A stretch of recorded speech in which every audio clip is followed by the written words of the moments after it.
kita berdoa dulu, memastikan bahwasanya apa yang kita dapat pembelajaran pada malam ini itu bermanfaat buat diri kita minimum dan rekan-rekan kita yang rekan kerja kita yang ada di lingkungan kantor kita. Amin. Untuk kesempatan ini sebelum mulai saya minta rekan-rekan untuk berdoa menurut keyakinan dan agamanya masing-masing. Berdoa dimulai.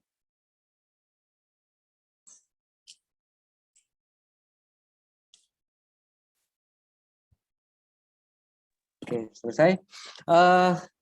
Ini materinya cukup luar biasa dengan pemateri yang luar biasa juga, potensi muda-muda yang luar biasa juga. Dalam hal ini ada Pak Tito dan Mas Rupi yang nanti adalah sebagai keynote-nya untuk narasumber kita pada malam ini. Saya sapa dulu, selamat malam Pak Tito, selamat malam Pak Rupi. Selamat malam Pak Joko, apa kabar Pak? Baik, luar biasa Pak Tito ya. Oke, apa kabar? Alhamdulillah, Pak Tito apa kabar? Sehat, alhamdulillah. Oke, saya juga menginginkan salam buat rekan-rekan semua, semoga rekan-rekan semua juga sudah dalam porsi yang sangat ideal untuk mengikuti di sesi ini.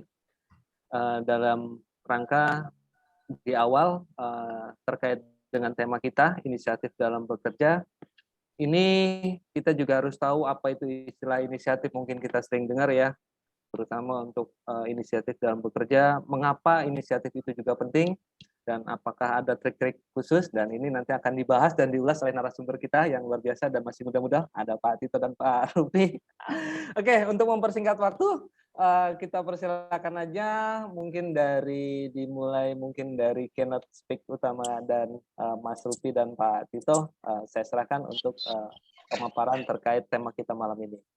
Dipersilakan Pak Tito dan Pak Tito dulu deh. Silakan Pak Tito. Terima kasih Pak Joko. Assalamualaikum warahmatullahi wabarakatuh.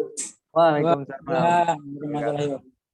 Oke, kita bakar semangatnya nih untuk para rekan-rekan Supergen semuanya. Semangat pagi. Pagi. Mantap. Udah pada makan malam belum nih? Sepertinya masih senyap-senyap dengan mute-nya Pak Tito nih malam ini. Karena saya lihat semuanya masih merah di garis di silang-silang gitu. Mantap. Oke, kita akan membahas apa sih inisiatif itu dalam bekerja ya. Ini cukup menariknya. Sebelum saya mulai, ya mungkin saya mau tanya dulu Pak Joko nih sama rekan-rekan yang hadir malam ini. Boleh Pak Joko untuk jadi sebelum kita bahas lebih lanjut, menurut rekan-rekan apa dulu nih inisiatif Pak Joko? Mungkin bisa saya tunjuk atau Pak Joko yang tunjuk nih? Sepertinya rekan-rekan sudah pada paham, mungkin bisa langsung ke open mic aja deh tadi tuh. Saya rasa di corporate company kita ini sangat orang-orang penuh dengan orang-orang luar biasa Pak Tito. Dengan otomatisasi semuanya akan terpanggil untuk bisa memberikan ya seperti tema kita inisiatif tanpa diminta gitu lah.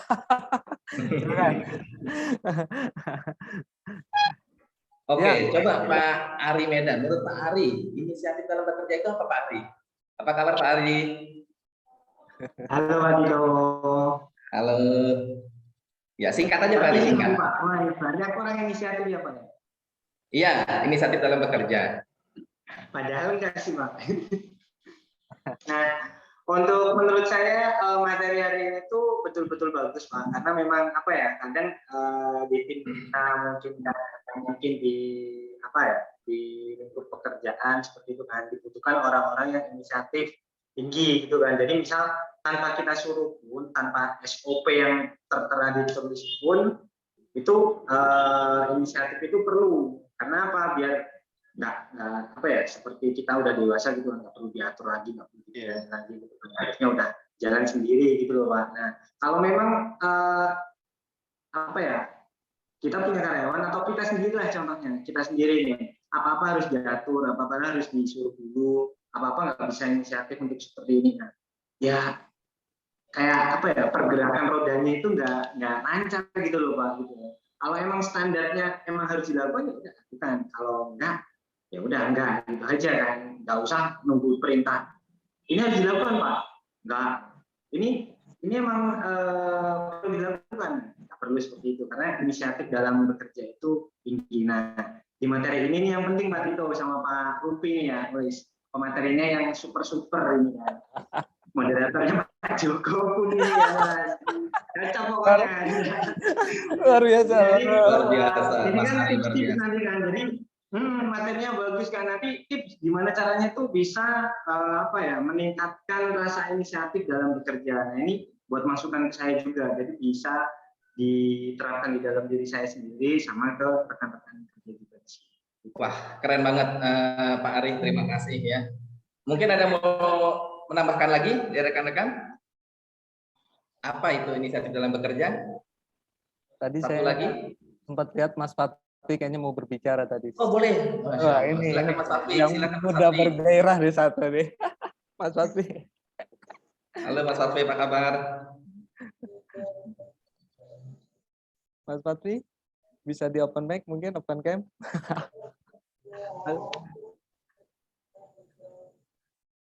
Masih malu sih beliau kelihatannya Pak.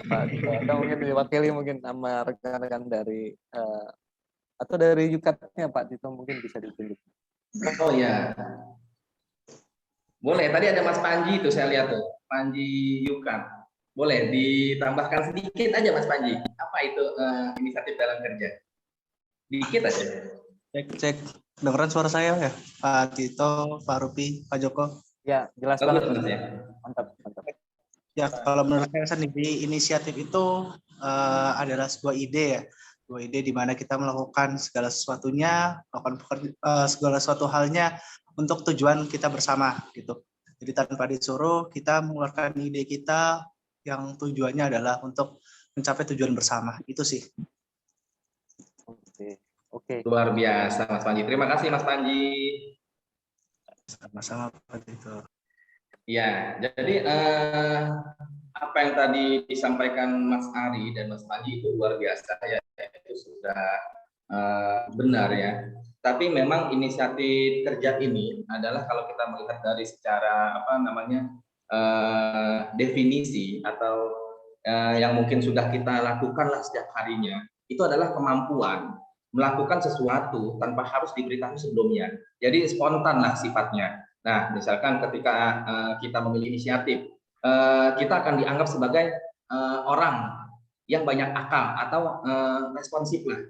Selain itu juga kemampuan inisiatif ini sangat bermanfaat dalam proses pengembangan diri, ya, baik dalam pribadi maupun rekan kerja lainnya, peningkatan produktivitas kerja dan menemukan ide-ide baru.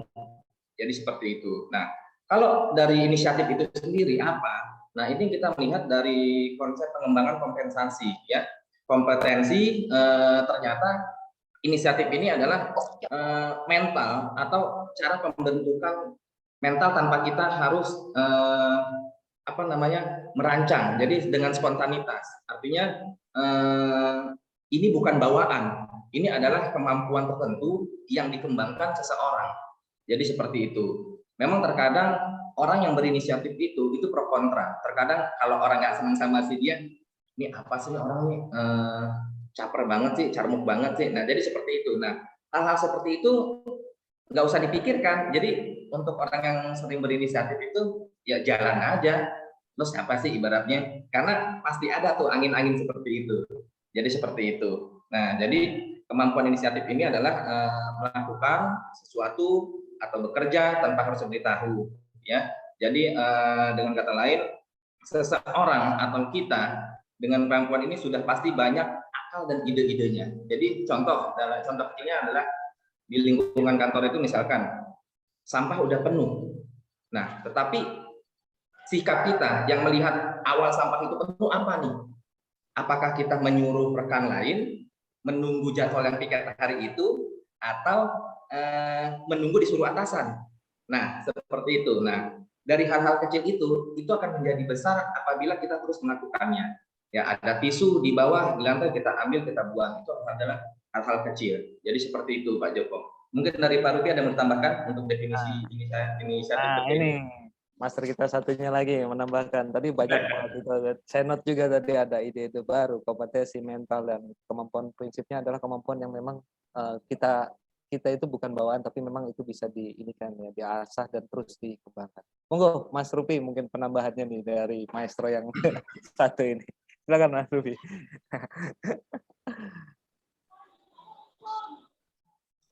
Terima kasih para suhu sudah dikasih kesempatan untuk ngisi materi malam ini. Luar biasa banget ya, luar biasa banget. Materinya apa tadi ya? Bagaimana cara mengembangkan kemampuan inisiatif dalam bekerja, kurang lebih gitu ya? Betul, betul. Jadi kemampuan inisiatif ini dalam di dunia kerja ya, Mas Rupi, poinnya.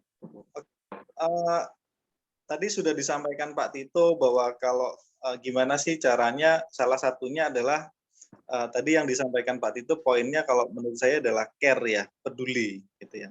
Dengan kita peduli, itu akan melatih inisiatif kita tumbuh. Tadi mungkin sangat sederhana, tapi kalau dipraktekin benar-benar, tadi kan Pak Tito sudah sebutin ya. Kalau misalkan ada tisu berserakan di bawah, kita harus ngapain sih, gitu kan? Kalau mungkin kita punya kesadaran, kita tahu harus diambil, tapi mungkin kalau inisiatifnya belum terlatih, belum tumbuh, itu nggak diambil. Sehingga mungkin pada saat ada tamu masuk ke kantor, ternyata itu sudah mempengaruhi nilai estetika. Kantornya kok kotor ya, kantornya kok gini ya, gitu ya. Mungkin itu salah satu cara yang paling efektif untuk melatih bagaimana inisiatif itu tumbuh dari dalam diri kita. Saya sangat setuju banget. Dari sumber yang lain itu mungkin kalau boleh saya ini salah satu poin yang sangat penting juga. Membangun inisiatif itu ada karena inisiatif itu berhubungan dengan perilaku ya.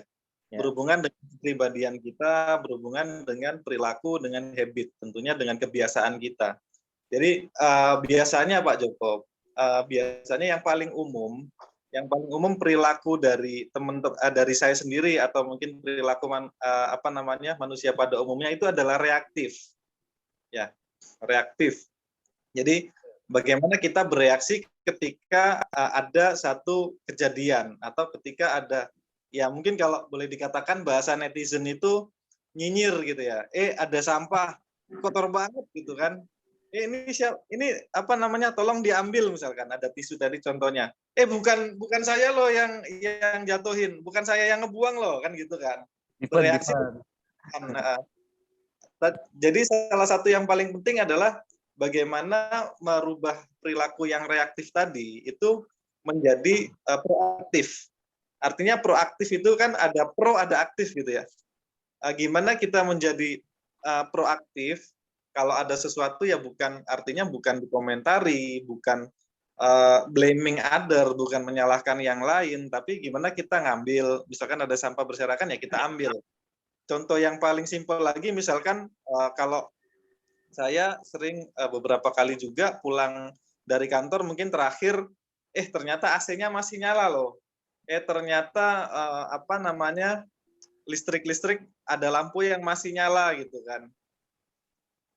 Kalau mungkin kita masih pada habit yang reaktif, mungkin bodo amat itu bukan gua yang nyalain juga, atau listrik juga kantor yang nanggung, atau mungkin ya udah yang penting kan biarin aja deh gitu kan.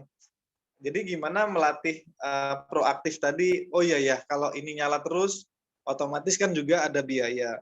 Mungkin kalau kemungkinan paling buruk bisa jadi kalau korsleting atau apa kan bisa mengakibatkan juga fatal, kebakaran dan lain-lain kan. Ini contoh yang paling kecil gimana. Jadi merubah dari perilaku reaktif tadi yang dari nyinyir mungkin ya bukan salah saya, atau ini bukan perbuatan saya, kenapa saya harus melakukan sesuatu yang lebih, menjadi proaktif ya. Ini salah satu cara yang menurut saya paling basic ya, gimana kita merubah perilaku kita dulu dari yang reaktif menjadi proaktif ya. Itu mungkin salah satu poin yang penting Pak Joko, bagaimana kita melatih inisiatif tadi ya. Ada satu cerita yang menarik nih Pak Joko. Ada satu cerita menarik. Jadi kalau di kantor ini sedikit storytelling ya. Kalau di kantor kan biasanya ada mungkin di kantor itu ada bermacam-macam struktur apa namanya organisasi ya. Ya. Mungkin yang di bawah mungkin kalau di kantor Surabaya ada Pak Nur ya. Kata mungkin atau mungkin Pak Joko punya tim sales nih atau Pak Tito juga punya tim sales.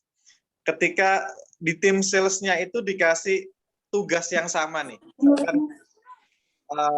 Misalkan di kantor si A si Budi sama misalkan si Budi sama si Adi misalkan. Tolong dong kontak customer. Adi ketika kita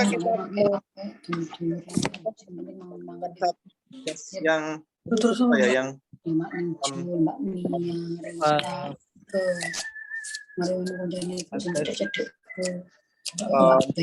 masih ada. Iya,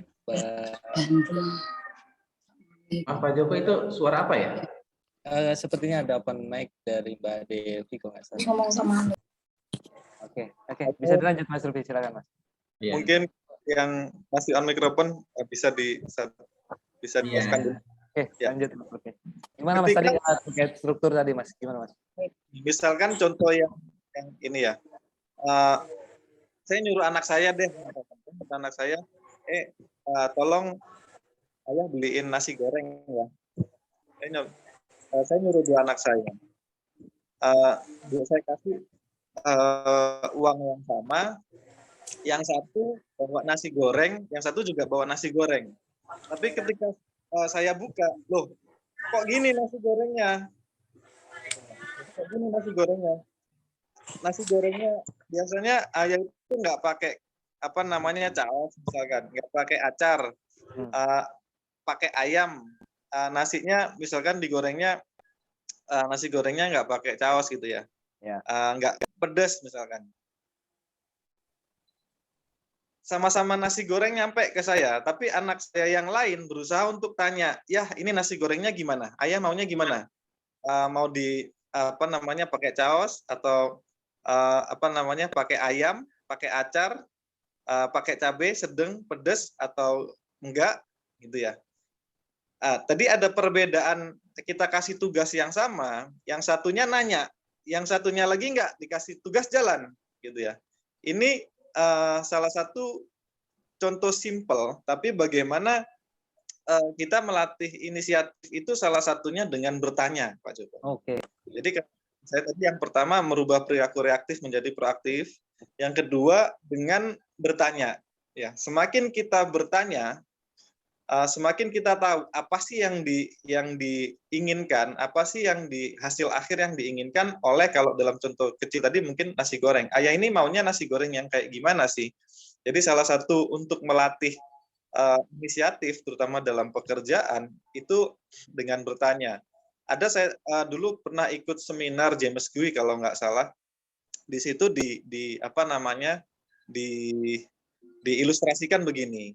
Ada seorang manajer memberi tugas kepada asistennya. Asisten, saya besok pagi jam 9 pagi saya ada meeting.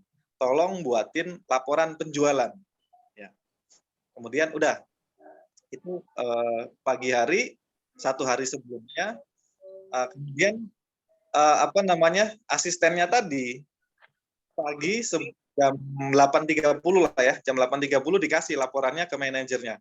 Pak manajer, ini apa namanya dikasih setumpuk buku. Pak, ini laporan penjualannya yang Bapak minta, sudah saya buatkan, sudah saya printkan seperti ini. Ketika dibuka, loh, kok gini? Apa gitu ya? Penjualan itu nggak kayak gini yang saya maksud, gitu kan? Laporan penjualan per sales per bulan, per tahun misalkan kayak gitu. Terus kemudian laporan per penyebaran satu sales itu berapa produk yang sudah dijual misalkan. Terus wilayah-wilayah mana, mungkin gitu ya. Loh Pak, Bapak kan cuma nyuruh saya untuk laporan penjualan. Ya ini laporan penjualan Pak. Enggak, saya minta direvisi. Sedangkan waktunya kurang 30 menit. Bayangin, suruh ngerevisi, suruh ngefilter data lagi, sedangkan meetingnya kurang 30 menit. Ya akhirnya manajer tadi kecewa gitu loh, nggak bisa mempresentasikan laporan yang benar. Oke. Ya. Itu contoh yang pertama. Contoh yang kedua, ketika dikasih tugas oleh atasannya, dia berusaha tanya, Pak, yang Bapak inginkan laporannya itu seperti apa sih, Pak? Apa aja, Pak? Saya catat ya, Pak. Catat. Ya. Ini melatih dalam hal pertanyaan ya, ilustrasinya kayak gitu. Oh, laporan ini, misalkan laporan penjualan per bulan, per tahun ya. Laporan dari semua sales ya, laporan dari semua wilayah ya, laporan penyebaran produk ya. Kemudian laporan sampai dengan sekarang persentase kita kurang berapa persen ya. Kemudian dikerjakan sore sebelum manajernya pulang, dikasih, Pak, kurang lebih kayak gini Pak yang sudah saya kerjain. Udah sesuai belum Pak dengan yang Bapak inginkan? Oh, oke. Oke Pak ya, clear ya, sudah nggak ada revisi ya. Oke, saya print Pak ya, besok pagi-pagi jam 7 pagi saya taruh di ruangan Bapak. Bapak bisa pelajari, atau kalau mau Bapak bawa pulang, saya bisa printkan sekarang, nanti Bapak di rumah sambil minum kopi, Bapak bisa pelajari supaya besok Bapak bisa presentasi Pak. Itu salah satu contoh kecil yang sangat sepele, tapi impact-nya luar biasa dahsyat perbedaannya Pak Joko. Jadi salah satunya memang dengan kalau menurut saya ada 3 hal. Jadi mengubah dari reaktif menjadi proaktif. Yang kedua, melatih diri kita agar bertanya apa sih yang diinginkan, ya. Itu menjadi salah satunya.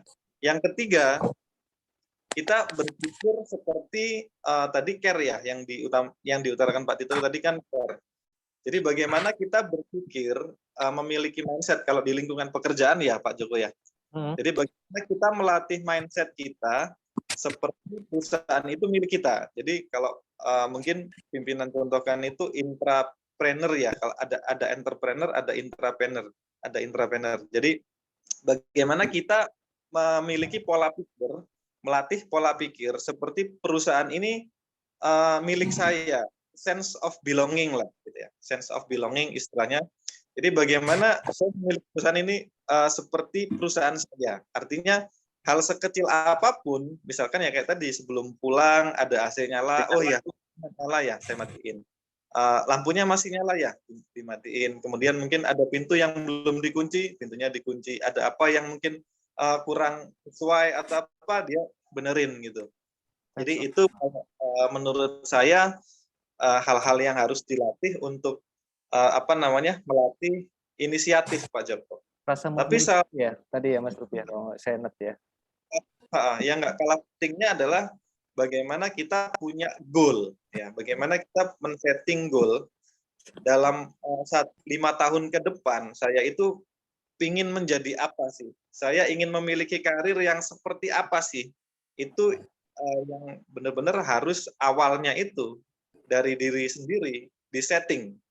Dalam 5 tahun, 10 tahun saya ingin menjadi pimpinan sales, atau mungkin saya ingin punya penghasilan sekian. Sehingga ketika kita sudah men-setting goal yang jelas, kita akan berusaha itu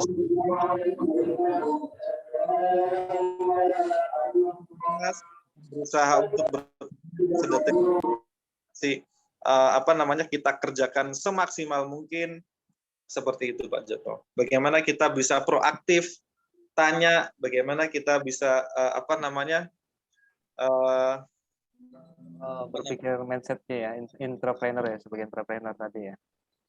Itu melatih sense of belonging. Akhirnya menumbuhkan care, menumbuhkan peduli tadi dari dalam diri kita. Gitu. Jadi itu yang harus kita tumbuhkan, bahwa salah satu yang paling penting adalah melatih mindset kita. Gitu. Luar biasa banyak juga nih. Mungkin Pak Tito juga tadi udah ada sekedar greget pengen menyampaikan lagi dari yang diindikan Mas Rupi tadi begitu banyak. Mungkin dari 1, 2, 3, 4 poinnya tadi, salah satu yang jelas saya highlight adalah setting goal-nya ya di akhir tadi. Mungkin Pak Tito juga tadi ada kepikiran pengen mengulas lagi. Monggo silakan Pak Tito. Jangan ragu-ragu Pak. Keluarkan saja Pak. Iya, tadi malam ini kita belajar semuanya. Cukup lengkap Pak Joko menyampaikannya. Ya. Jadi bahan saya habis nih. Kita udahan aja Pak Joko. Oke. tadi sudah cukup lengkap ya. Saya harapkan sih rekan-rekan Supergen dapat mencatat dan merangkum apa yang tadi disampaikan Pak Rufi ya. Nah, di sini saya ingin menambahkan sedikit Pak Joko dan Pak Rufi. Memang kalau kita bicara inisiatif, ini menurut saya adalah karakter ya. Karakter yang mana bisa terbentuk dari lingkungan keluarga, masyarakat, dan juga kantor ya. Yang mana karakter ini setiap orang itu memiliki skalanya masing-masing. Nah, di sini saya akan coba membuka skala itu ya. Kalau menurut saya di sini ada 3 skala, yang mana tingkatan inisiatif yang berbeda-beda tergantung bagaimana orang itu mengembangkannya, Pak Joko. Nah, yang pertama adalah ada skala bawah.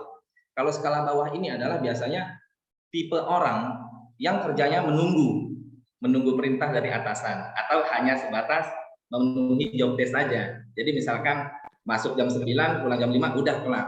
Selain itu dia nggak mau ngapa-ngapain lagi. Nah, itu skala bawah. Nah, misalkan saja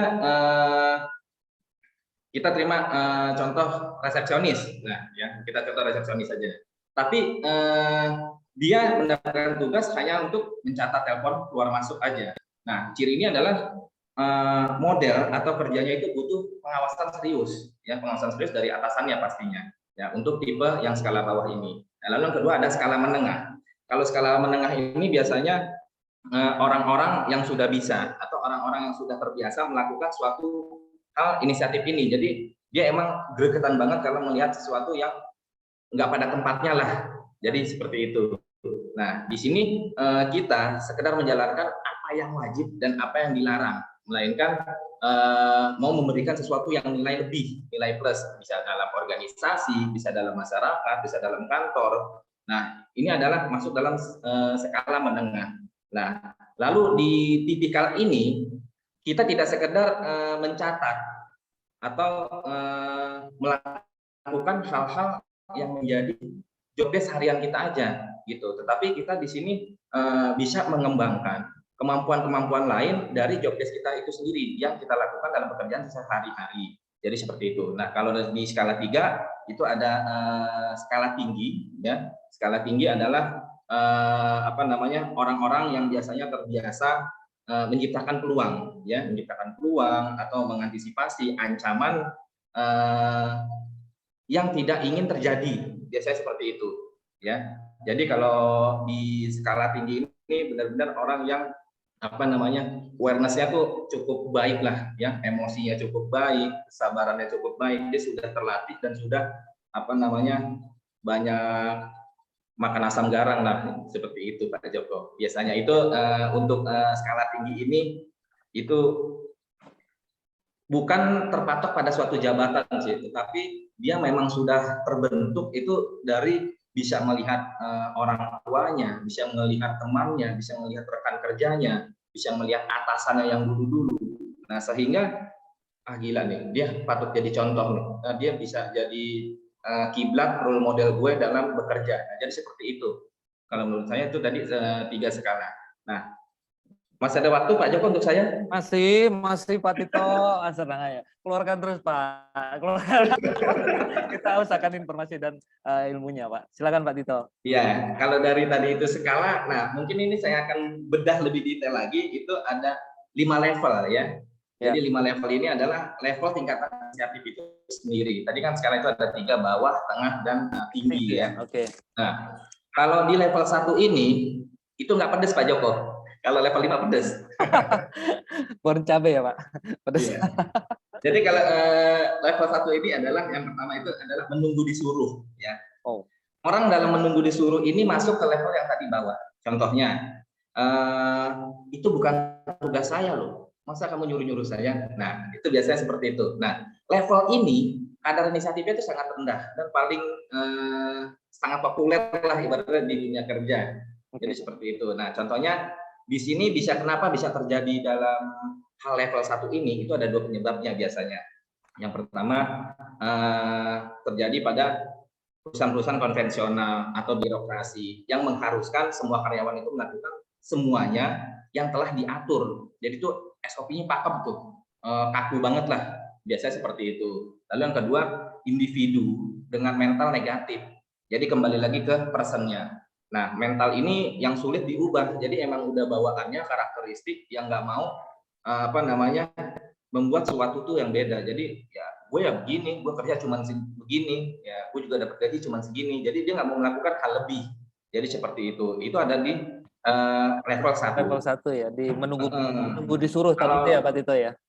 Ya, yang menunggu disuruh tadi itu ya dengan iya benar. Nah, itu masih dalam masuknya di tadi skala yang terendah. Nah, kalau di level 2 ini biasanya dia tipikal yang memiliki inisiatif mencari suara terbanyak. Jadi dia tipikal followers lah ibaratnya ya. Jadi dia mengikuti. Cara mata angin pokoknya lagi rame ke barat, lagi rame yang timur ke timur. Oke. Lo mau makan siang di mana nih hari ini nih? Oh di sini. Ya udah gue ikut deh di sini. Dia nggak punya pendirian. Jadi dia lo lagi ngapain sih? Orang ke atas dia naik ke atas ikut. Padahal dia masih ada kerjaan. Jadi latahan lah ibaratnya. Nah, followers ya, jadi di level ini adalah sisi negatifnya adalah proses pengumpulan atau mempengaruhi anggota atau mempengaruhi rekan kerja lain itu memang memerlukan waktu lama sehingga tidak bisa diambil keputusan secara cepat. Kelemahannya lainnya adalah akan berlindung dari kegagalan. Misalkan kita berargumentasi bahwa yang kita lakukan telah disetujui oleh rekan kerja lainnya. Nah, di sini kita bisa mempengaruhi semua rekan kerja untuk mengerjakan suatu hal tersebut. Misalkan rencananya dia punya masukan, dia punya ide, dia ditolak oleh atasan, dia bisa mempengaruhi dalam arti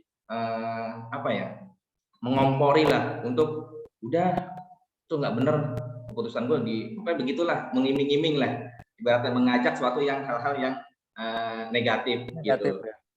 Tetapi ada sisi positifnya juga. Di sini dia efektif jika kita bekerja secara tim. Dia tuh kekompakannya itu sangat benar-benar ingin melakukan itu bersama-sama. Jadi seperti itu.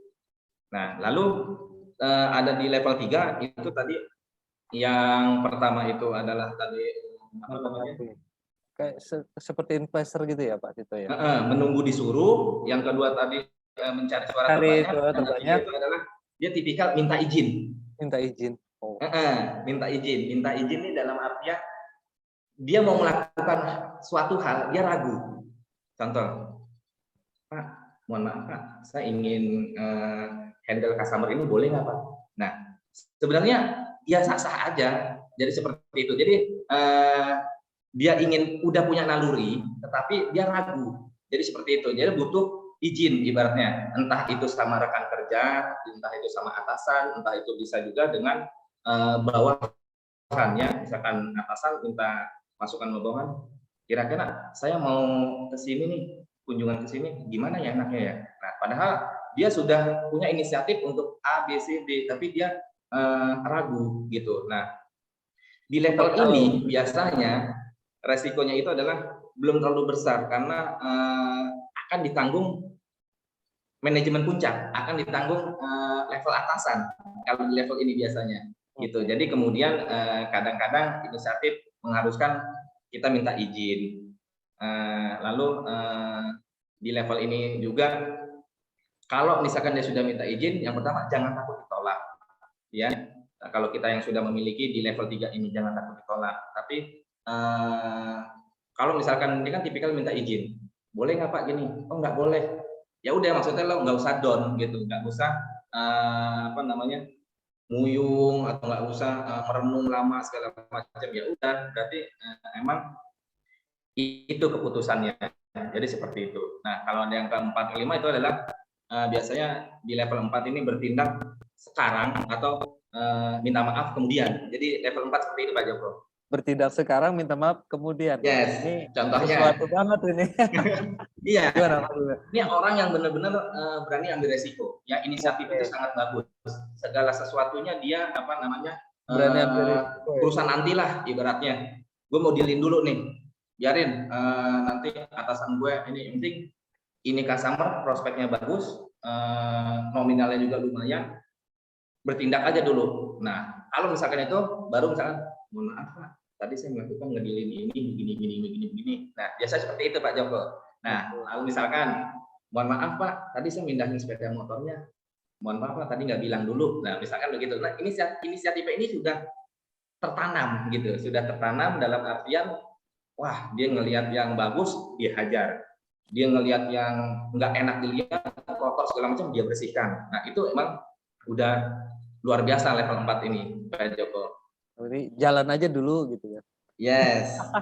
Nah, kalau level 5 ini yang terakhir adalah just do it Pak Joko. Just do it. Yes. Nah, biasa level ini adalah inisiatif yang tertinggi ya, yang mana dimiliki oleh nggak banyak orang Pak Joko. Jadi sedikit untuk di level 5 ini ya. Jadi mereka itu berani mengambil resiko terhadap apa yang terjadi. Hampir sama dengan level 4, tetapi ini lebih ekstrim lagi. Mereka tidak hidup, tidak berdiri di comfort zone gitu. Jadi dia sangat nggak enak tuh di zona nyaman gitu Pak Joko. Karena inginnya tuh selalu berhadapan dengan resiko aja nih orang-orang seperti ini biasanya. Jadi selalu menerima dan menginikan konsekuensi ya. Jadi mengedepankan benar-benar di inisiatif eksekusi ya Pak, kalau saya lihat. Ya, benar. Jadi itu tadi pecahan dari skala tadi itu ada 5 level kalau menurut saya Pak Joko. Oke, mantap. Wah, luar biasa Pak Tito. Ini dari pemaparan di levelnya termasuk dari skala tadi ya, skala bawah termasuk skala menengah dan skala tinggi. Mungkin Pak Rizal sambil mengalir ini mungkin ada rekan-rekan dari poin by poin yang tadi disampaikan Pak Rupi terkait tadi reaktif menjadi proaktif, terus di cara-caranya dengan cara bertanya juga, terus berpikir dari sisi mindset rasa memiliki atau intrapreneurnya, terus ada goal setting juga. Nah, mungkin dari ada rekan-rekan semua yang di berbahagia malam ini yang mendapatkan asupan pengetahuan, mungkin ada yang mungkin ingin disampaikan ataupun ditanyakan. Monggo silakan. Bisa open mic ataupun di sesi chat. Tapi saran sih enaknya kita open mic ya, biarin clear ya. Pak Joko, ya, yang open mic yang dijawab ya. Ya, betul. Monggo. Tanya Pak Joko. Ya, gimana? Ini ada langsung nih, Mas Slamet. Ya, sebentar. Mas Ruby gimana tadi, ada yang mau ditambahkan dulu? Sebentar Mas Slamet ya. Katanya sudah pada mau mendorong untuk bertanya ini. Ya, silakan Mas Ruby, ada yang disampaikan. Silakan Mas. Silakan. Tadi silakan Pak Slamet dulu deh kalau oke. I see. Mas Slamet, monggo dipersilakan Mas Slamet. Pak Rupi, malam Rupi. Malam tuh langsung ditanya.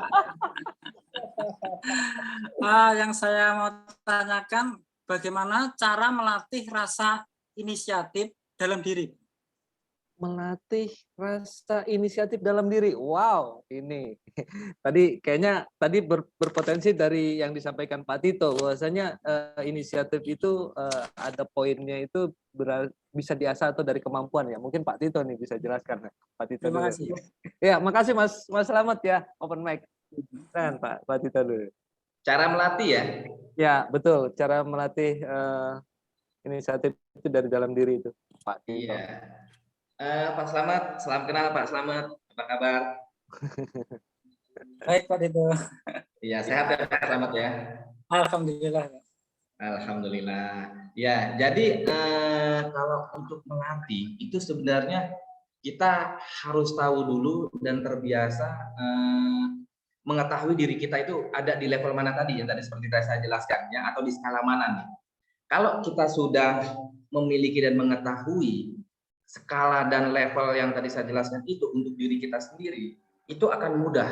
Contohnya, kita nggak perlu jauh-jauh melatih dari nol lagi, atau dari level tengah atau langsung ke level tinggi itu bisa. Nah, di sini ada cara meningkatkan untuk kemampuan inisiatif. Nah, itu yang pertama adalah berusaha membuat rencana karir, Pak Slamet. Ya, apa sih maksudnya rencana karir ini? Nah, sebagai contoh misalkan kita ingin menjadi fotografer profesional, ya. Nah, di sini untuk mewujudkan suatu hal yang kita inginkan menjadi fotografer, itu kita tidak langsung mengambil segala sesuatunya itu dengan ABCD dan segala macamnya, masa tiba-tiba jadi fotografer atau tiba-tiba gue beli kamera tapi nggak tahu tekniknya. Nah, dengan itu kita memiliki inisiatif untuk misalkan mengikuti kelas online, mengikuti komunitas fotografer itu. Nah, ini adalah membuat rencana karir, ya. Itu yang pertama. Yang kedua adalah membangun rasa percaya diri, ya. Seperti tadi Pak Rupi sampaikan dan tadi saya singgung sedikit di skala-skala tersebut. Nah, percaya ini sendiri sangat dibutuhkan untuk kita meyakini bahwa gue tuh memiliki inisiatif yang sangat baik. Urusan orang ngomong apa itu nanti aja pas sana. Gitu. Jadi misalkan ambil aja sampah ada di tengah jalan. Apaan sih orang ini mengganggu jalan mengganggu jalan aja misalkan seperti itu. Nah, biarin aja, yang penting gue nggak mau lihat sampah itu kotor ada di jalanan, misalkan seperti itu. Nah, itu rasa percaya diri. Jadi orang ngebully apa itu jalan aja dulu lakukan. Nah, yang ketiga adalah siap dalam menghadapi tantangan, ya. Jadi di sini misalkan di poin 3 adalah siap menghadapi tantangan ini adalah menjadi kunci, ya, kunci sukses untuk kita dapat menghadapi segala resikonya, ya. Di sini kita dipaksa untuk terus berinisiatif, untuk bertanya, untuk membangun ide, untuk hal-hal lain lah yang menurut kita itu baik, ya. Jadi suatu hal yang baik kalau kita tidak jalankan itu sangat mubazir, sangat sia-sia lah. Padahal itu di satu sisi kita mendapatkan pahala, di satu sisi juga kita membantu orang yang mungkin bukan ada saat itu, nanti bisa jatuh, bisa terpleset, bisa segala macam apabila kita tidak melakukan hal baik itu. Jadi seperti itu Pak Slamet. Ya, sebenarnya ini ada 10 poin Pak Slamet untuk membangun ini. Mau cukup 3 atau mau masih lagi Pak Slamet? Jadi banyak sekali ya, mungkin dari diri Mas Slamet dengan melatih itu diharapkan tadi poinnya dari Pak Tito, saya lihat sih agar naik level ya Pak Tito ya, tepatnya sih. Oke, sip. Mas Rufi ada stand lagi? Ya, mungkin dari Mas Rufi juga ada statement juga, monggo silakan. Nah, ini juga udah ada 2 pertanyaan yang antri di chat dan ini juga ada yang sudah mau open mic. Jadi silakan Mas Rufi, ada penambahan mungkin terkait yang disampaikan Pak Tito. Tadi kan ada beberapa level ya Pak Tito ya. Tadi sudah disampaikan luar biasa sekali, ada 5 level tadi kalau nggak salah. Cuman saya mau nambahin sedikit aja Pak Joko. Ya. Jadi kebetulan kalau nggak salah itu saya pernah baca cerita ini juga kalau nggak salah di grup Supergen ya. Jadi ini sedikit storytelling lagi ya Pak Joko, kembali ke storytelling lagi. Ya. Di cerita ini disebutkan bahwa ada di suatu waktu gitu ya, di Amerika kalau nggak salah di Philadelphia itu ada satu pelayan hotel. Ini kalau nggak salah kisah nyata. Satu pelayan hotel di Philadelphia itu kalau nggak salah nanti bisa dikoreksi ya. Ini kayaknya kota kecil ya di Amerika. Dia nggak banyak hotel di situ. Jadi di malam itu musim dingin, hujan salju. Okay. Jadi kalau nggak salah malam itu ada 3 konvensi ya. Jadi hotel-hotel di sana itu pada penuh gitu ya. Jadi setelah lewat tengah malam ada sepasang suami istri yang mungkin sudah agak berumur, mungkin sekitar umur 60-an gitu Pak Joko. Ya. Mereka masuk hotel itu karena mereka sudah keliling kemana-mana, hotel penuh. Ya, mereka bertanya kepada pelayan yang menjaga hotel tadi, apakah masih ada kamar untuk kami bisa bermalam malam ini, gitu ya. Pelayan dengan sopan menjawab, memang malam ini ada 3 konvensi di kota ini, jadi semua hotel penuh. Kemudian pelayan tadi melihat suami istri tadi sudah mungkin umurnya 60-an, mau ditolak juga di luar itu posisinya hujan salju gitu ya, nggak tega ya. Akhirnya berarti kan. Nggak tega. Kalau ini di juga mau tidur di mana gitu ya, sedangkan dia tahu semua hotel itu penuh. Kemudian dengan inisiatif pelayan tadi menawarkan kalau sekarang memang posisinya kamar di hotel kami sedang penuh, tapi saya ada ruangan yang mungkin tidak terlalu besar, tapi saya pikir cukup bisa untuk beristirahat Bapak dan Ibu. Ya, kemudian dengan persuasif dijelaskan, akhirnya suami istri tadi mau dipersilahkan untuk bermalam di kamarnya, kamar yang seharusnya ditempatin pelayan tadi, Pak Joko. Oke. Ya, kemudian ya pagi menjelang, kemudian suami istri tadi pamit, meninggalkan pembayaran untuk kamar yang sudah dipersilahkan tadi. Kemudian yang suami istri tadi bilang gini sambil bercanda, seharusnya kamu manajer hotel ini, kamu bukan pelayan, seharusnya kamu manajer hotel ini, sambil bercanda gitu ya. Kemudian 3 orang tadi, suami istri dan pelayan tadi tertawa gitu ya, karena kan dianggap lelucon gitu kan. Betul Mas Ruby. Lalu setelah 2 tahun berlalu, kemudian pelayan tadi pun sudah lupa sebenarnya kejadian tadi. Suatu hari dia menerima surat undangan dari kalau nggak salah New York atau mana gitu ya. Dia menerima surat undangan, di dalamnya itu ada tiket PP gitu ya, tiket pulang pergi dari Philadelphia ke New York. Kemudian saya yang mengundang kamu adalah orang yang pernah kamu tolong 2 tahun lalu gitu, ke New York. Kemudian datanglah tanpa pikir panjang, datanglah pelayan tadi ke New York. Dan dia nggak kepikiran sama sekali apa yang akan dia dapatkan di New York gitu ya. Yeah. Terus kemudian mereka bertemu, makan dulu, kemudian pelayan tadi diajak untuk melihat suatu gedung, bangunan yang cukup mewah, Pak Joko ya. Kemudian pelayan tadi ditunjukin hotel itu, kamu akan menjadi manajer di hotel itu, seperti itu. Dan itu terjadi. Kalau nggak salah itu yang diceritakan ini William Waldorf Astor. Jadi kalau nggak salah Hotel Waldorf Astoria Hotel kalau nggak salah ya. Nanti bisa di browsing-browsing, itu cerita cukup populer di internet. Jadi ini satu contoh kecil ya, satu contoh kecil inisiatif bagaimana inisiatif itu dilakukan dan impact-nya sangat luar biasa, Pak Joko. Seperti tadi saya ceritakan, ada manajer meminta tolong asistennya untuk membuatkan materi tadi ya, materi materi presentasi. Tadi ya. Yang satu tanpa tanya udah dibuatin aja, yang penting ya pagi taruh di situ 30 menit sebelum meeting dimulai, manajer saya pasti senang nih, 30 menit loh. Udah 30 menit loh saya kirim di sini gitu ya. Oke. Contoh yang lain tadi yang luar biasa, pelayan hotel tadi ya, gimana dia bisa jadi manajer di hotel yang dia nggak pernah kepikiran sama sekali, karena itu ternyata suami istri tadi itu adalah pemilik dari Waldorf Astoria Hotel tadi gitu. Jadi bagaimana inisiatif itu atau tadi bisa merubah nasib ya dengan drastis. Artinya padahal itu nggak disangka-sangka ya. Artinya tadi kan dengan sukarela menawarkan kamarnya ya. Bahkan dia sendiri harus tidur kedinginan gitu ya di tempat resepsionis. Kita tahu sendiri lah tempat resepsionis hotel itu seperti apa gitu ya. Apalagi mungkin kalau di Indonesia nggak ada musim salju. Tapi kalau di luar gimana dinginnya, kebayang ya. Sedangkan di bawah AC aja udah dingin banget gitu kan. Oke. Salah satu poin sharing bagaimana inisiatif itu bisa kalau diterapkan itu benar-benar luar biasa, Pak Joko. Ya. Itu sih. Mungkin sedikit nambahin tadi dari levelnya yang di sampai ke ya tadi ya. Ini mungkin saya kurang tahu ya. Mungkin ini kayak di level terakhir, tapi saya harap teman-teman bisa mengambil pelajaran dari storytelling tadi gitu. Bisa mengambil sesuatu yang salah satunya adalah poinnya yang kita bahas malam ini, luar biasa inisiatif Pak Joko gitu. Silakan.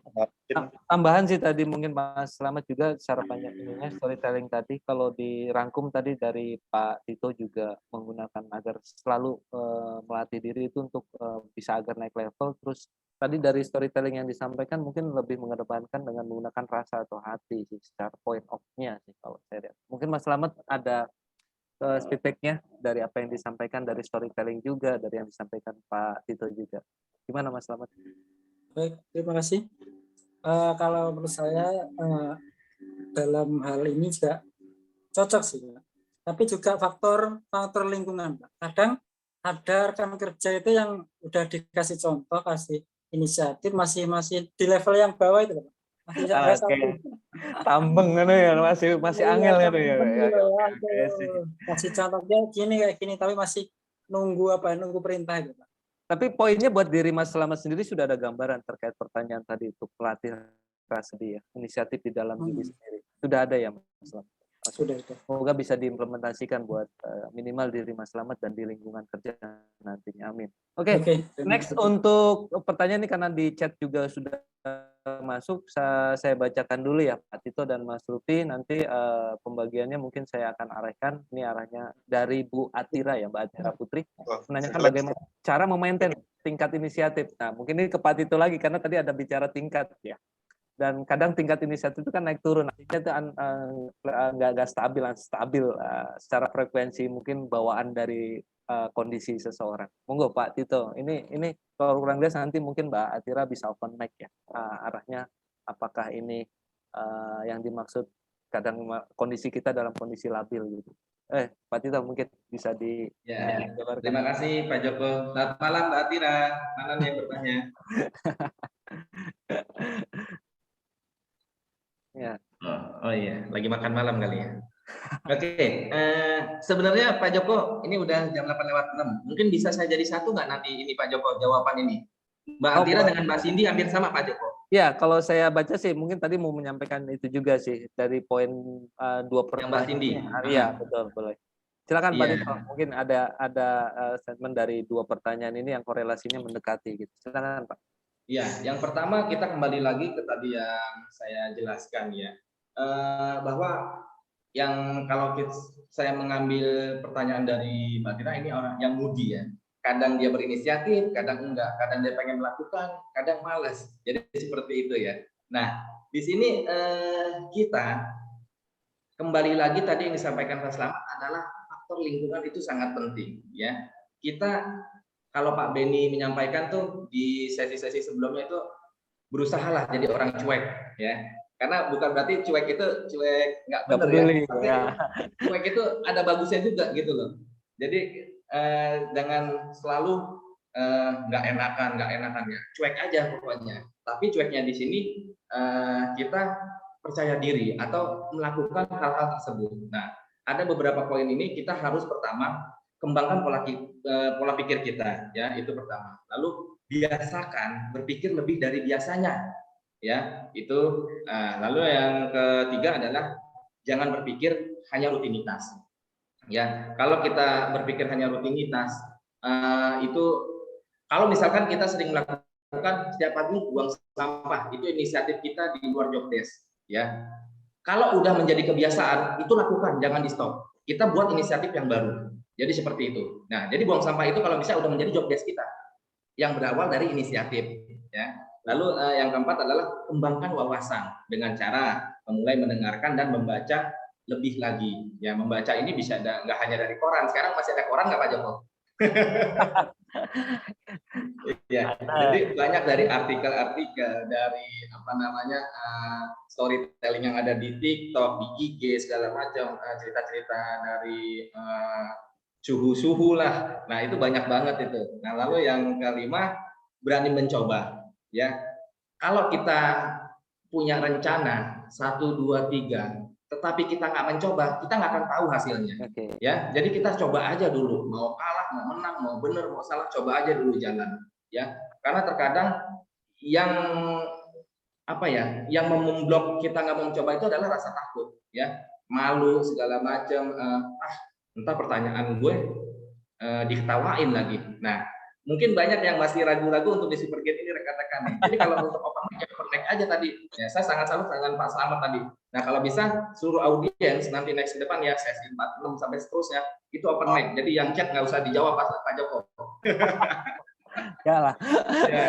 Jadi harus berani mencoba Pak Joko. Iya betul. Lalu yang tadi poin berapa? 6 ya? Ya, 6 betul. Bangun sikap belajar yang positif. Ya.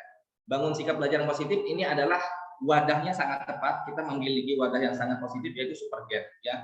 Udah gratis seminggu 2 kali. Kalau kita lewatin ini benar-benar kebangetan. kecuali ada sesuatu yang urgent ya. Nah, lalu coba kita berdiskusi, banyak berkumpul, banyak sharing dengan orang-orang yang positif, bukan dengan orang-orang yang toksik ya. Jadi seperti itu. Mungkin itu Pak Joko jawabannya. Siap.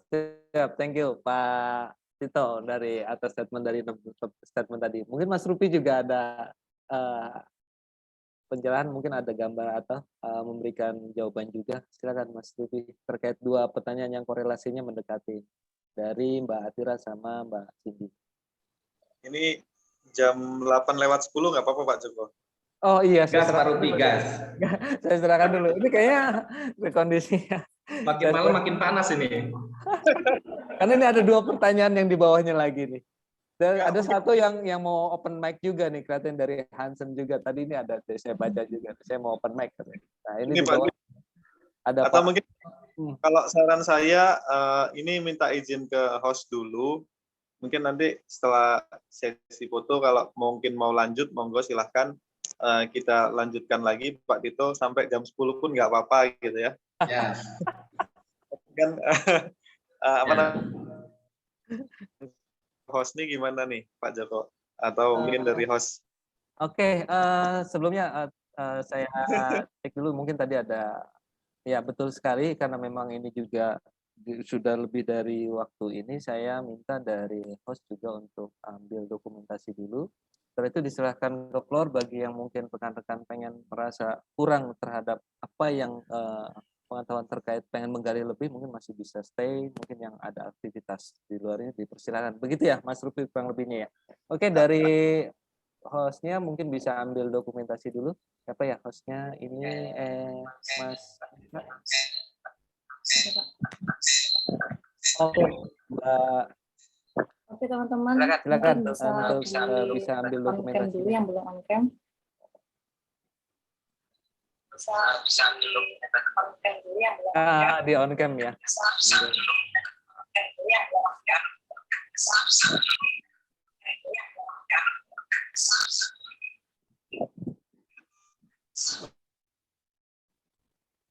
Oke.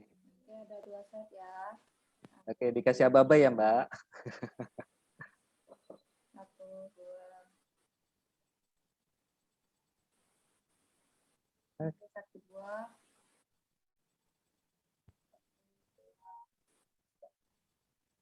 Oke, selesai Pak. Oke, thank you Mbak. Oke, seperti tadi disampaikan untuk rekan-rekan mungkin yang pada malam hari ini ada aktivitas lain, karena memang sesinya ini kita feel free ya, artinya ini yang kebutuhan itu sebenarnya yang mengetahui bahwasanya ini penting buat diri kita atau apa, monggo silakan. Tapi memang ada aktivitas lain itu juga tidak dilarang, monggo silakan juga. Jadi ini feel free ya. Mungkin untuk rekan-rekan yang masih lanjut bisa stay di Zoom sesi sepergen yang episode sesi 45 ini. Jadi ini masih melanjutkan tadi terkait itu. Monggo saya kembalikan ke Mas Rupi untuk dilanjutkan, karena offering pilihan sudah diberikan untuk kebebasan rekan-rekan yang ada acara bisa live dari acara ini. Ya. Mungkin sambil melanjutkan dikit, saya cuma mau nambahin dikit aja Pak Joko. Tadi kan saya ada sedikit cerita gitu ya, bagaimana tadi seorang pelayan, sebenarnya ini pelayan hotel Pak Joko ya, pelayan hotel. Jadi kalau mungkin tadi Pak Joko sudah katakan, Pak Joko feedback, oh ini jadi kita menggunakan rasa ya dalam kerja ya. Ya. Jadi sebenarnya lebih dari itu ada beberapa hal yang memang dikatakan di cerita tadi, seharusnya pelayan kalau mungkin kamarnya penuh, yang dia lakukan adalah menolak. Maaf Pak, kamar kita penuh gitu ya. Mungkin Bapak bisa cari tempat yang lain. Nah,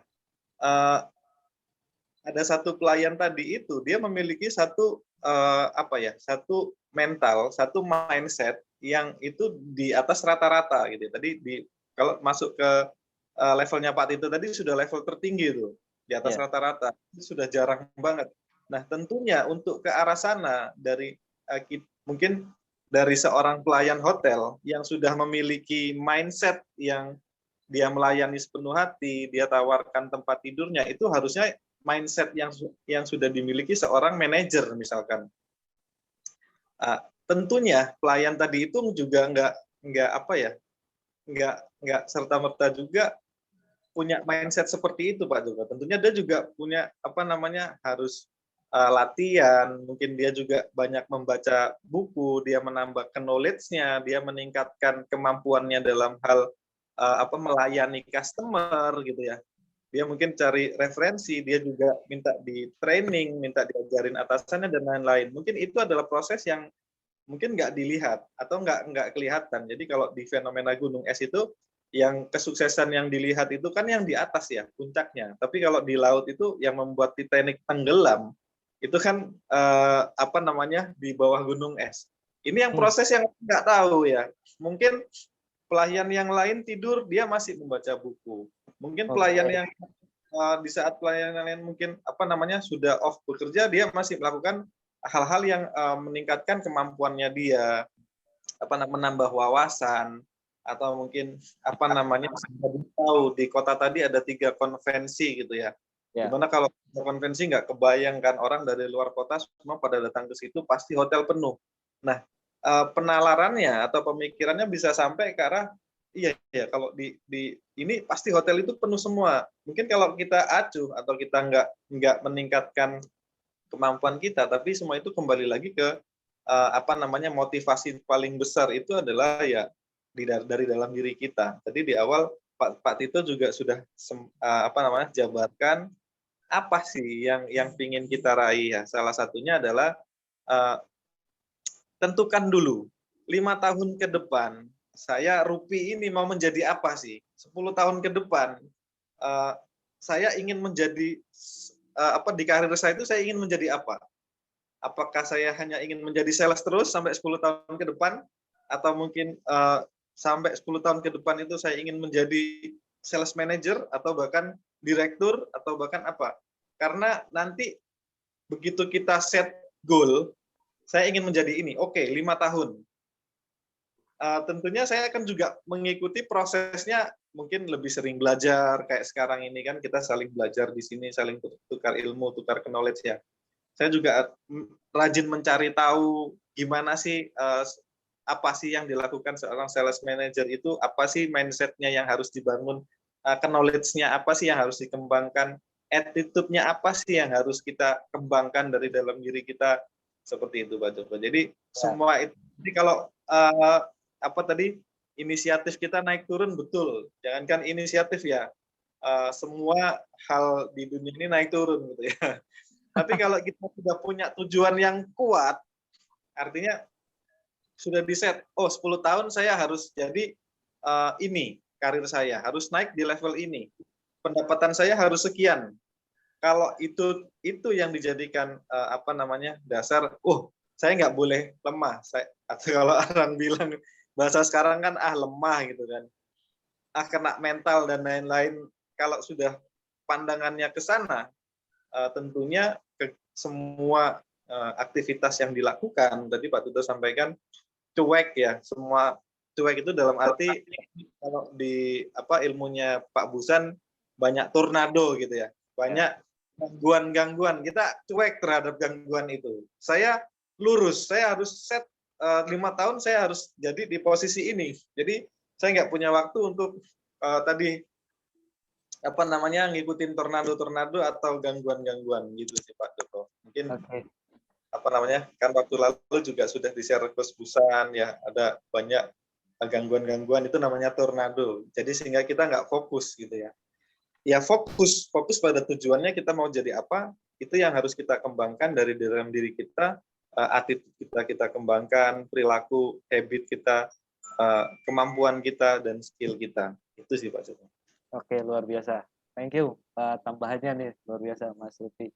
Oke, lanjut mungkin saya kembalikan ke pertanyaan ini, ada 2 lagi. Tapi sebelumnya dari Mbak Atira, Bu Atira sama Mbak Cindy, masih di sini, sudah terwakili ya, sudah ada gambarannya.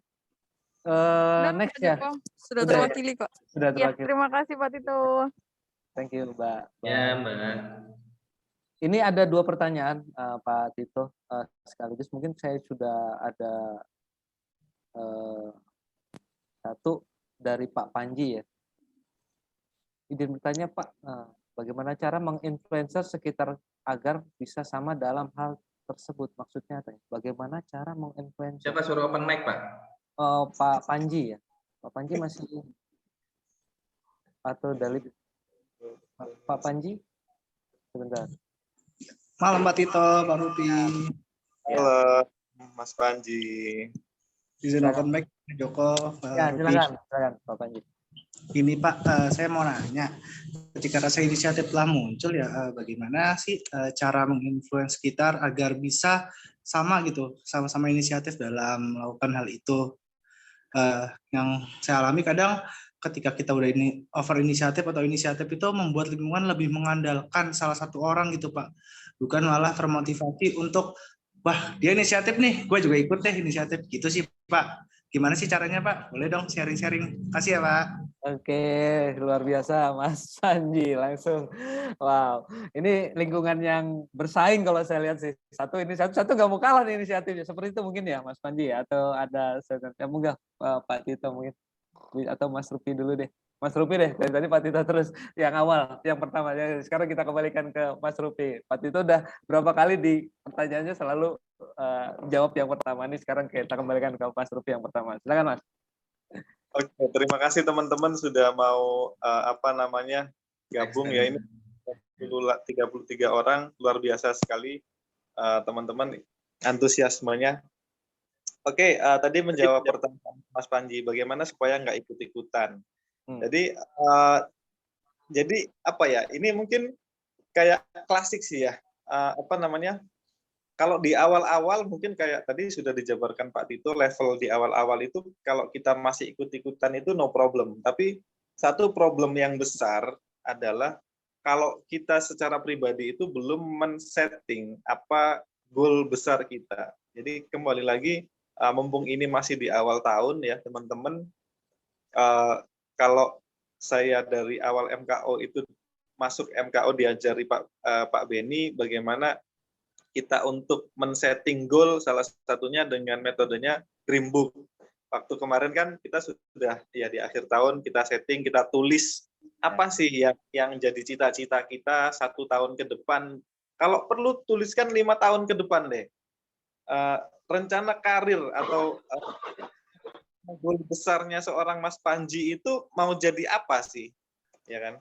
Otomatis kalau memang benar-benar goal itu nggak bisa ditawar, goal itu sudah mau diganti uang berapapun, diganti kalau Pak Beni bilang gitu ya, udah deh, kamu tinggalin cita-citamu, saya kasih uang 5 miliar misalkan.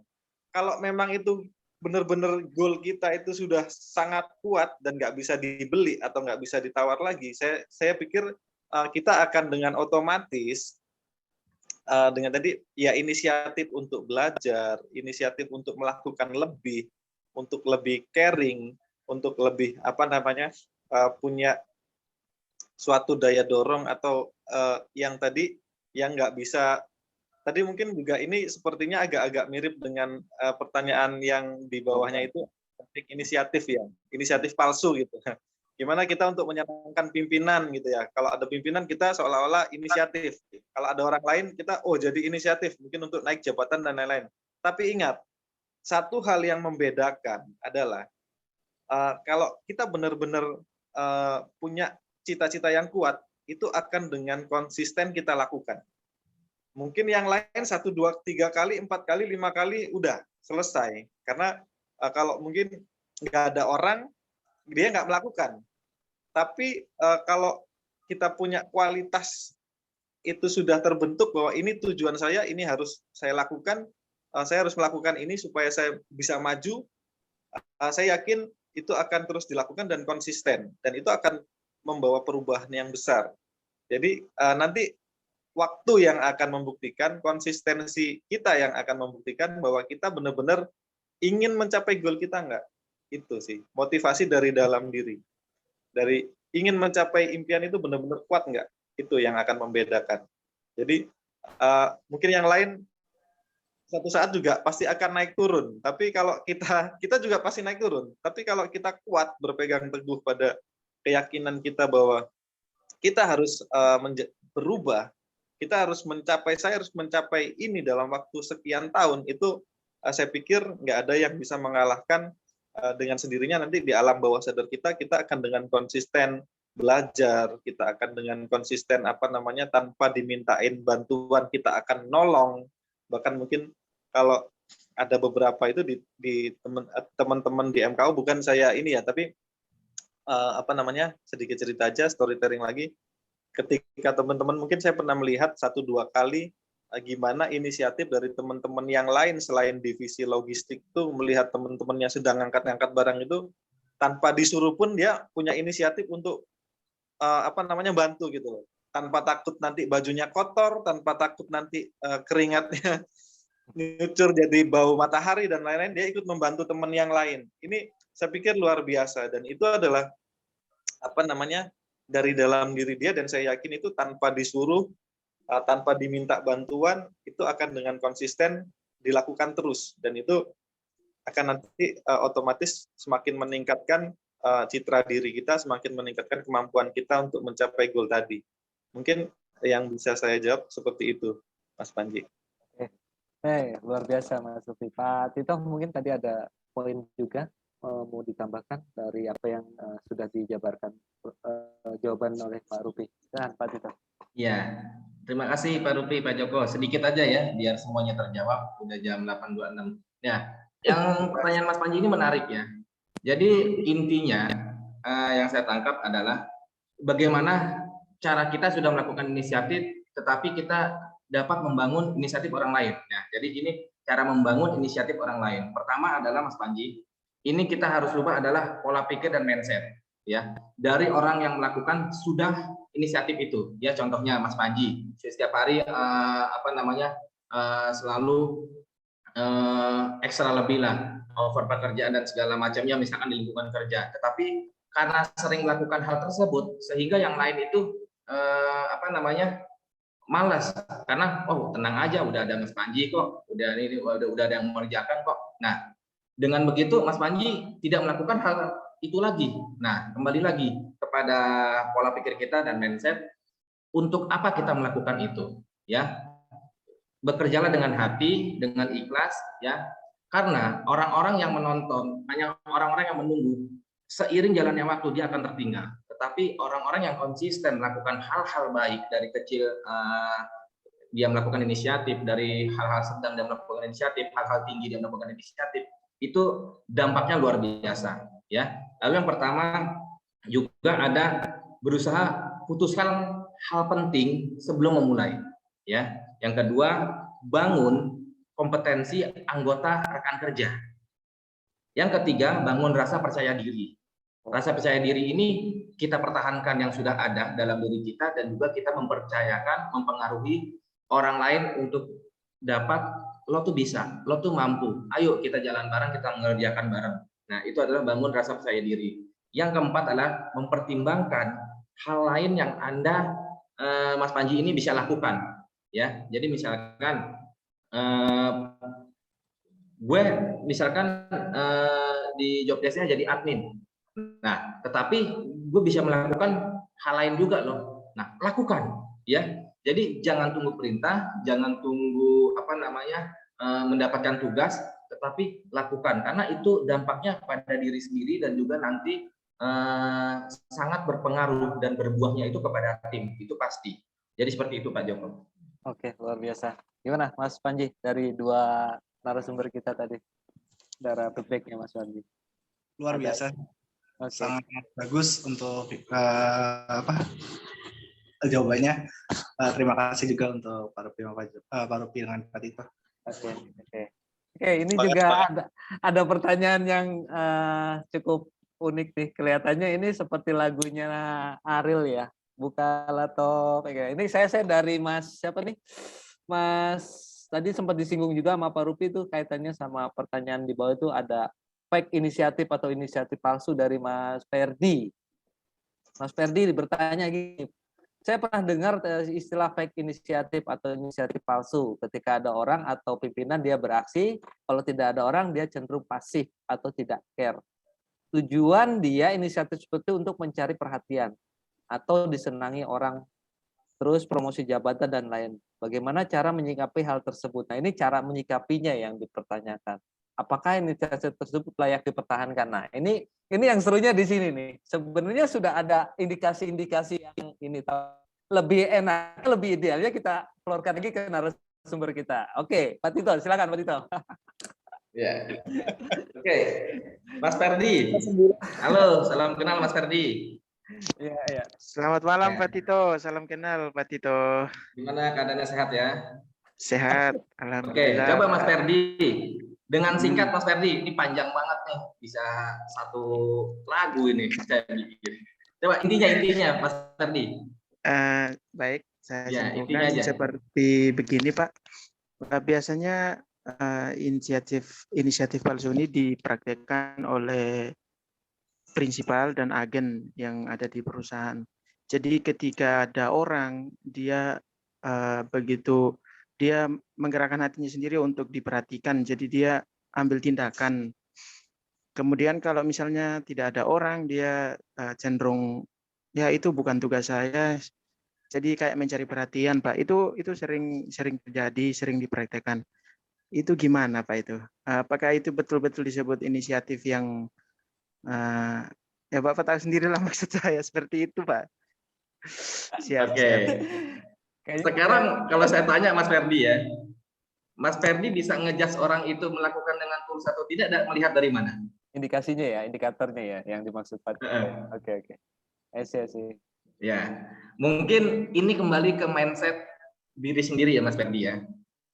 Pola pikir diri sendiri yang mana yang tadi sudah saya jelaskan juga di pertanyaan Mas Panji ya. Jadi segala sesuatunya ya, kalau kita mengerjakan benar-benar tulus dari hati dan ingin mengerjakan itu tanpa adanya ujian, tanpa adanya tepuk tangan dari rekan kita, tanpa adanya ucapan selamat dari rekan kita, itu jalan aja terus Mas Ferdi ya, tanpa peduli ibaratnya orang ngomong apa ya. Begitu juga cibiran-cibiran itu pasti ada ya. Penilaian dari orang nilai kita itu tidak selalu ya yang bagus-bagus. Terkadang ngomong di depan kita bagus, di belakang dia menjelekkan kita ya, padahal kita sudah melakukan segala sesuatunya itu sesuai dengan hati, sesuai dengan apa yang harus kita lakukan. Jadi saya harap hal-hal seperti itu ya tadi berusaha cuek aja Mas Ferdi. Jadi pertahankan untuk melakukan hal-hal yang baik. Jadi seperti itu. Luar biasa. Gimana Mas Ferdi? Ini juga ada tambahan mungkin Pak Rupi tadi udah senyum-senyum tuh tadi tuh. Lihat tuh kan tuh. Pak Rupi, tadi Pak Tito sudah menyampaikan bahwasanya life is gone, jalan aja terus, lakukan yang terbaik. Artinya tidak peduli nonsen lah. Ya. Oke, silakan Mas Rupi, ada tambahan. Pertanyaannya luar biasa Pak Joko dan sudah dijawab dengan luar biasa oleh Pak Tito. Saya pikir sudah cukup Pak. I see. Oke, gimana? Saya balikan ke Pak Mas Ferdi. Jadi mewakili dari Pak Tito tadi jawabannya, apakah memang itu ada masih ada sesuatu yang belum clear dari sisi Mas Ferdi? Oh, jadi lebih kita lebih melakukan semuanya itu dengan ikhlas ya Pak. Betul. Jadi tanpa harus. Oke, siap. Mengerti Pak, siap. Okay. Jelas, Pak. Thank you. Terima kasih Pak. Oke, ini pertanyaan terakhir. Saya lihat ada dari Pak Safi'i ya. Pak Sofi. Ini Pak Sofinya masih ada nggak ini? Mana nih Mas Safi'inya nih? Pak Safi'i kelihatannya masih ada tadi. Saya lihat dia masih ada. Coba open mic Mas. Mas Safi'i. Sebentar. Oh, masih ya. Silakan Mas Safi'i. Sebentar. Tadi saya lihat masih ada. Oh, kayaknya sudah live ya. Oke. Ya, dibacakan aja, mungkin ini juga ada isu yang bukan isu, ada clue-nya. Mau tanya yang saya tangkap skala tertinggi dari inisiatif itu yaitu high risk high return yang berisiko tinggi. Saya ambil contoh di suatu saat ketika online shop sepi, offline shop sepi, sehingga si A berinisiatif untuk kanvas ke toko-toko. Jadi dia melakukan plan A, plan B, dan plan C kalau saya lihat seperti ini. Untuk menawarkan produk, di mana hal tersebut bertentangan dengan SOP. Apakah ini merupakan hal yang benar? Oh, I see. Jadi kalau dari saya simpulkan, karena adanya sesuatu kondisi yang memang harus diambil keputusan ataupun tindakan, ini apakah ini hal-hal yang disebutkan tadi seperti melakukan kanvas, padahal itu melanggar SOP dan itu dilakukan, apakah itu bisa apakah itu bertentangan dengan SOP merupakan hal yang benar. Jadi istilahnya pembenaran karena memang itu untuk kan target kalau saya lihat sih sepertinya. Seperti itu kayaknya arahnya ya Pak Tito ya. Mungkin penjelasan. Betul Pak. Ya, mungkin pertanyaan ini tetap kita jawab ya secara singkat dan detail ya. Mungkin di sini juga ada yang mengalami ya. Jadi mungkin rekan-rekan Kotshop, Yukat dan MKO juga mungkin masuk nih di pertanyaan ini ya. Jadi kalau menurut saya ini kita melawan SOP ya Pak Joko. Betul. Iya. Ya, memang gimana ya? Ini inisiatifnya sangat bagus sekali ya. Sangat tingkat tinggi tadi tuh, level tinggi ya.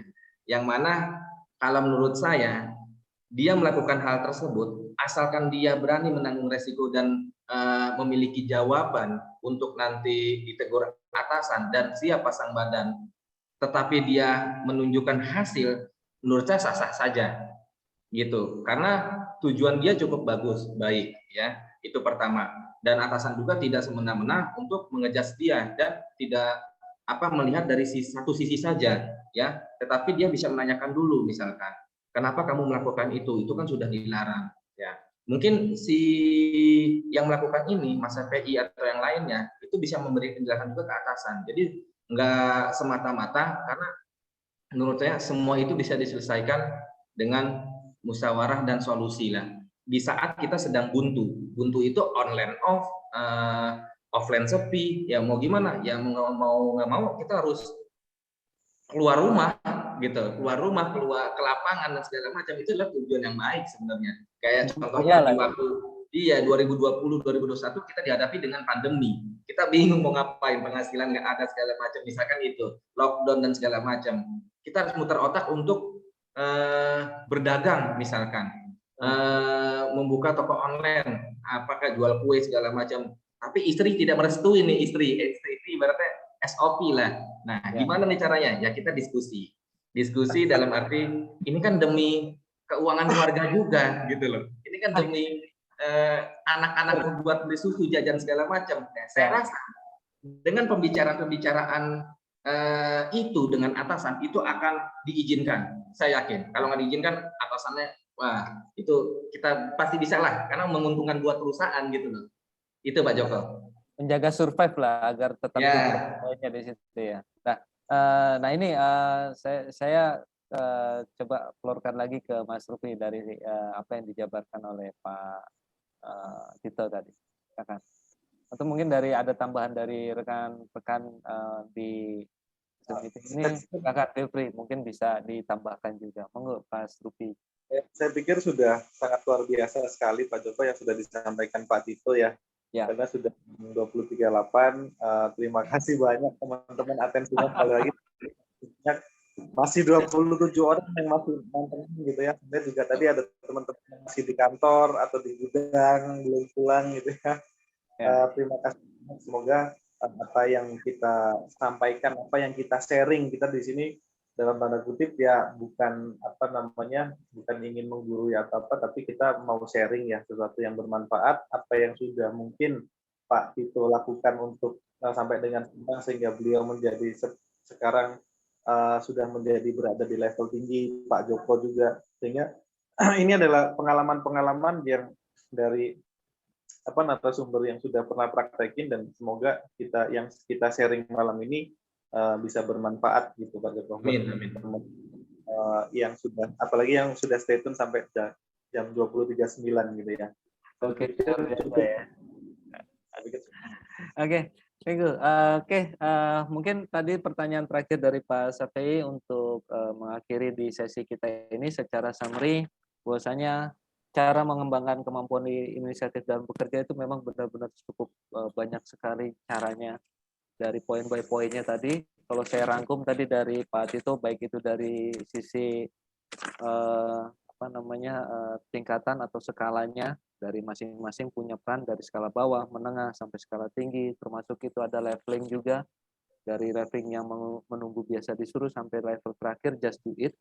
Terus juga tambahan dari Pak Rupi terkait poin perilaku reaktif menjadi merubah cara untuk proaktif, terus banyak bertanya untuk mendetailkan dari apa yang maksud dan tujuannya dan melakukan validasi. Terus yang ketiga tadi berpikir bahwasanya mindset sekali lagi ini adalah rasa untuk memiliki atau intrapreneur tadi. Terus ada yang goal setting juga tadi dibahas terkait cara salah satu caranya. Jadi dari sekian banyak ini summary-nya luar biasa. Apa yang saya sampaikan malam ini semoga summary ini mewakili, bahkan mungkin ada yang lebih mungkin dari apa yang tidak tercatat saya yang itu sudah ditampilkan oleh rekan-rekan yang hadir pada malam ini.